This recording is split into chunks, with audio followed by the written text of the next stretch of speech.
Welcome to the Genius Factory. Enjoy the video. In this video, I will explain how to make and can hot sauce. First, gather your fresh chili peppers, such as habaneros or jalapenos, along with vinegar, salt, and any desired spices like garlic or onion. Wash and chop your peppers, removing stems. Combine all ingredients in a saucepan and simmer for about 15 to 20 minutes until the peppers are tender. This gentle cooking process helps meld the flavors beautifully. After simmering, it's time to perfect your hot sauce's flavor. Taste a small amount and adjust the seasoning. You might add a pinch more salt, a teaspoon of sugar to balance the heat, or a splash more vinegar for tanginess. For extra heat, blend in a few more raw peppers.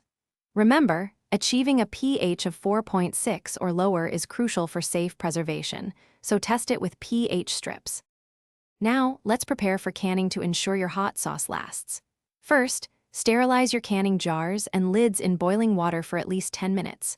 While the jars are hot, reheat your hot sauce to a gentle simmer. Carefully pour the hot sauce into the sterilized jars, leaving about 1/4 to 1/2 inch of headspace at the top. Wipe the jar rims clean with a damp cloth, then apply the lids and screw bands finger tight. The final step is processing your hot sauce for long-term storage. Place the filled jars into a boiling water canner, ensuring they are covered by at least 1 inch of water. Process pint jars for 10 minutes, adjusting for altitude if necessary. After processing, carefully remove the jars and let them cool undisturbed on a towel for 12 to 24 hours. Check that all lids have sealed, then label and store your delicious homemade hot sauce in a cool, dark pantry for up to 1 year. Thanks for watching. If you found this helpful, don't forget to like and subscribe.